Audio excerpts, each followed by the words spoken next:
Namaste everyone. Let us do a quick revision of mutual funds chapter. The first topic is NAV and its computation. So what is NAV?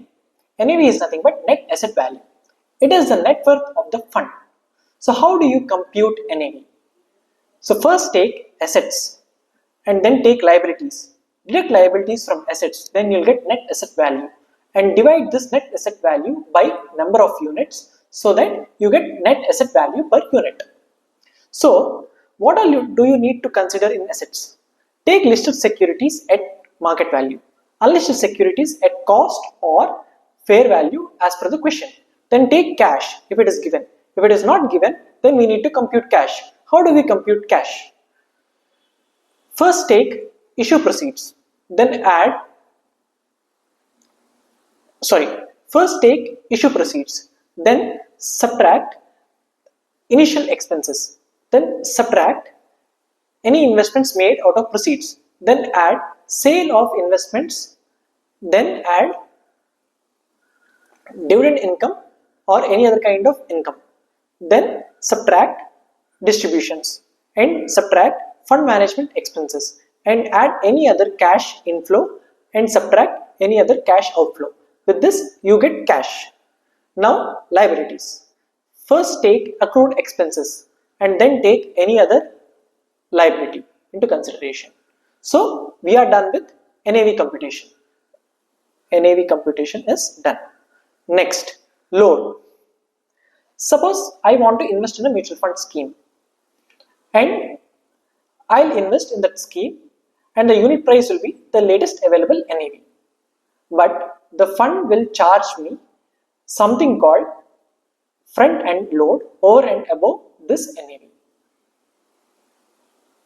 So my purchase offer price would be equal to NAV, that is latest available NAV, plus this front end load.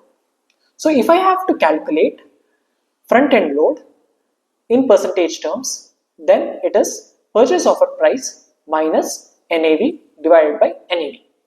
Similarly, when I am redeeming my mutual fund, then the fund charges, just like front end load in case of purchase, the fund charges something called back end load during redemption and I will only get the net proceeds. So if I have to calculate back end load, it is nothing but NAV minus redemption price, which is nothing but the load divided by NAV, because I want to understand it in terms of percentage. Okay, so with this, load concept is also done. Next, return. So suppose I am already investing in equities and I am making an X percentage of return per annum or for a particular period, not per annum, for a particular period. So if I have to invest in mutual funds, considering that it will have initial expenses and recurring expenses, I want to understand that how much return should the fund generate so that it will match my equity returns net of initial expenses and recurring expenses after considering initial expenses and recurring expenses. So how will I find out that? So first I will see what is my personal earnings, that is this X percentage. Okay, I will find out what is the net investment available for investment into the mutual fund after deducting initial expenses. That is nothing but 1 minus initial expenses if you have to calculate in percentage terms. So I will require my personal earnings rate divided by 1 minus initial expenses percentage to generate that kind of return which would otherwise be generated in an equity share. Okay, but here there is something called recurring expenses. So the mutual fund is charging recurring expenses as well. So to this I need to add recurring expenses in percentage terms so that I will finally get how much the mutual fund should generate to match my earnings in equity. right? So if you see, MF earnings is equals to personal earnings divided by 1 minus initial expenses plus recurring expenses. Okay, next, everybody wants to find out which fund will give maximum return, which fund will give better returns in the long run, in the short term, depending on their goals and all, right? So how do I calculate this return? The return, there are two types. One is holding period return, one is effective annual return. So in holding period return also, there are two categories. One is normal case, one is reinvestment case. Let us first see normal case. In normal case, the holding period return is equals to change in NAV, that is NAV for time period T minus NAV for time period T minus 1 plus any income generated, that is in the nature of capital gains or in the nature of dividend, this whole divided by NAV for the time period T minus 1. Okay. Now in reinvestment case, what will happen is I am reinvesting these distributions, that is dividends and capital gains which are distributed. I am reinvesting these distributions again back into the same scheme. So I'll get additional units, right? So I'll first find out the number of additional units, and I'll add these additional units to my initial units to get the total units. And to this total units, I will multiply this total units by closing NAV to find out the latest value of my portfolio, and to this I will subtract my initial investment to get the return so generated, and to this I will divide this return generated by initial investment to get the return so generated in percentage terms. Okay, now I have found out the holding period return, because assuming that this mutual fund is held for 3 months. Now I want to compare this mutual fund with some other mutual fund which is giving an X amount of return for 5 months or 6 months. So I cannot compare unless the period is same, right? So what I'll do is I will annualize both the returns and then compare which is better. So what I'll do, I'll take this holding period return, I'll multiply this by 12 and I'll divide this by number of months held. And if I have to take dates into consideration, then I will multiply the holding period return by 365 and then divide this by number of days, and I'll ensure that both dates are inclusive in this calculation. Okay. Next, suppose mutual funds are sold, then how do you calculate return? So one thing which needs to be considered here is that first I'll take sale proceeds, I will subtract securities transaction tax STT, and then I'll get net proceeds, and to this I will subtract any kind of short term capital gain tax if it is incurred. Then I will subtract the initial investment and I'll get the net gain, and this net gain will be used for return calculation. Okay, and next, so this is done, this is done, this is done, this is done. So we have something called dividend equalization. So this applies when issue is at opening NAV instead of at latest NAV. Let us take an example. Suppose there is a mutual fund scheme which has 2 units and the NAV is 10. So the total fund value will be 2 into 10, that is 20 rupees. Okay. If the fund generates 10 rupees during the month, so its income is 10 rupees during the month, so the total value of the fund would be 30 rupees at the end of the month, and the NAV would soar to 15 rupees per unit. Now I want to invest 1 unit in that particular mutual fund scheme. Ideally I should be allotted at rupees 15, but in this case I will be allotted at the opening NAV, that is rupees 10.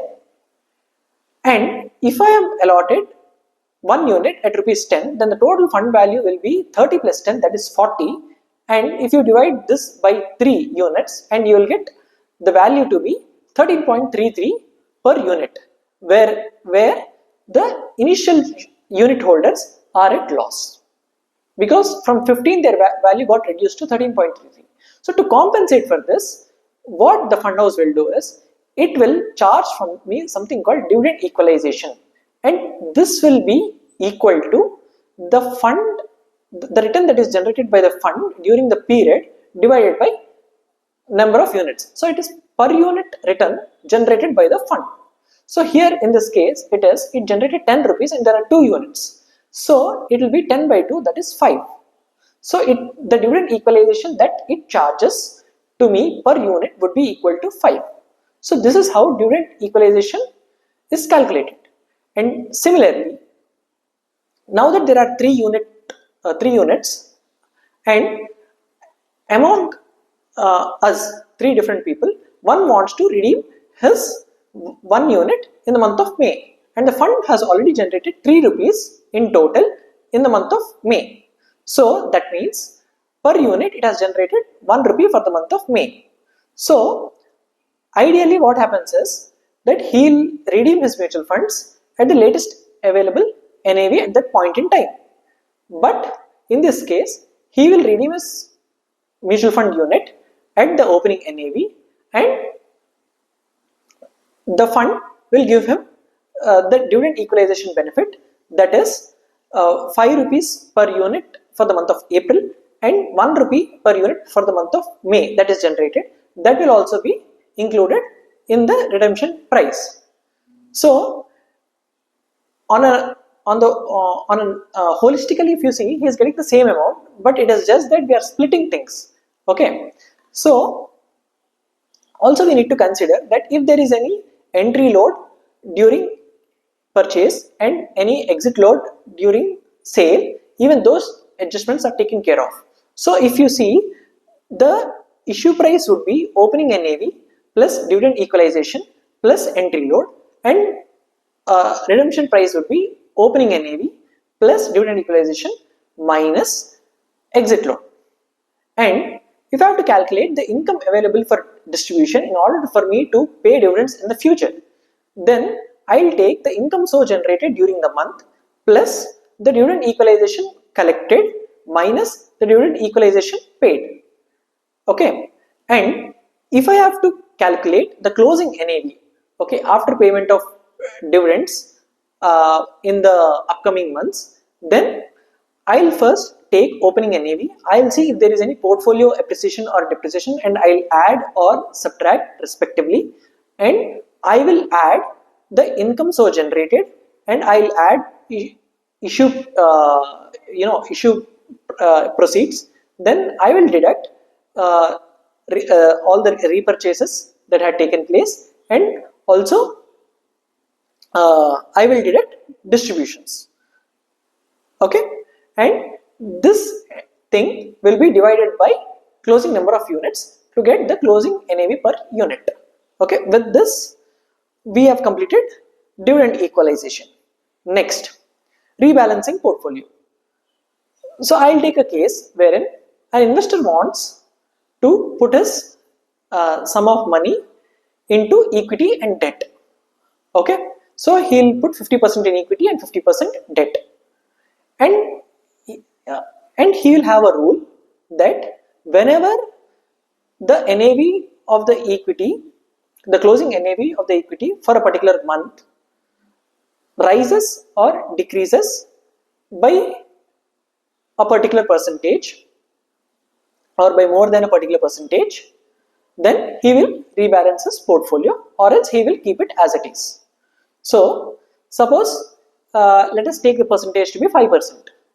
Okay, so if the NAV is 100 rupees at the end of previous month, that is the opening NAV for this particular month is 100 rupees, and if it goes more than the required percentage, that is more than 5%, that is more than 105, either it is more than 105 or it is less than 95, then he will rebalance his portfolio, else he will not rebalance his portfolio.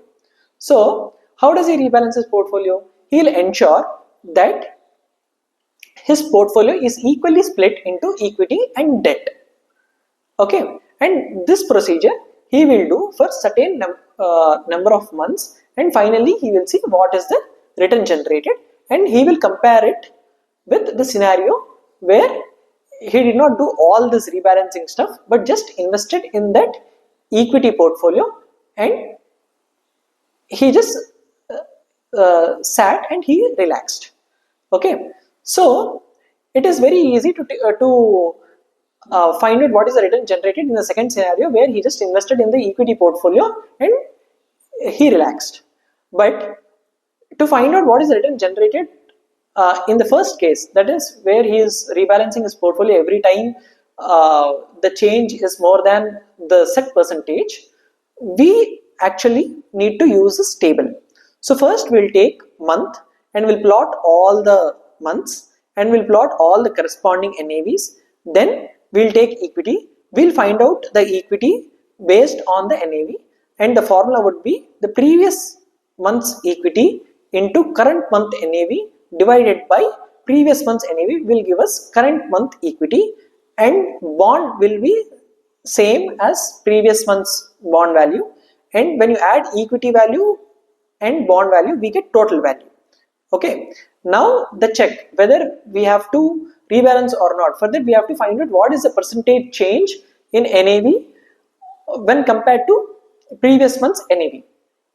Okay, we will see that, and if it is higher than the required percentage, then we will take an action to rebalance or not. If we are rebalancing, then we will rebalance and again find out equity and bond values, taking the total portfolio into consideration and splitting it between equity and bonds equally.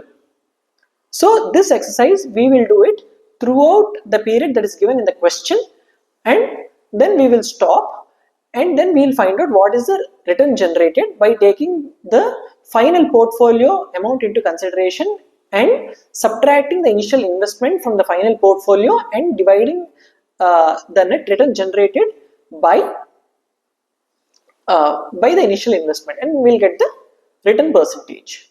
So this is what is the rebalancing portfolio case is all about. So even this is done. So with this, all the written concepts are done. Now fees. So suppose I am a hedge fund manager and you have come to me to tell me to manage your portfolio. So in return, I will charge something called fees. So you ask me, okay, you tell me the fee terms. I will charge a fixed fee on your AUM, that is the percentage will be on AUM, a fixed fee, and also I will charge something called incentive fee. This happens when your returns are extraordinary and they are over and above the hurdle rate. Here the hurdle rate is considered to be the rate where everyone can make it, and you have not put in additional effort to make that particular return. So if you make extraordinary returns which is over and above so and so particular rate, then on that excess return, then you will be entitled to receive an incentive fee. So this is exactly what I will communicate to him. So I will charge an incentive fee on the excess return so generated. So these are the two kinds of fee models. Now ratios. So now we have talked about NAV, load, return, fees and all. But how do you compare mutual funds? One metric is all about returns. But if you are comparing returns, you should also compare risk. Because for this particular risk, the mutual fund has generated this much amount of return. That is how we should compare. So for this, we have two ratios. One is Sharpe and one is Trainer. Sharpe ratio uses standard deviation and Trainer ratio uses beta. So Sharpe ratio is nothing but excess return generated over and above risk-free rate divided by standard deviation, and Trainer ratio is excess return generated over and above risk-free rate divided by beta. So this is all about ratios. With this, we have done mutual funds chapter revision thoroughly, and thank you so much.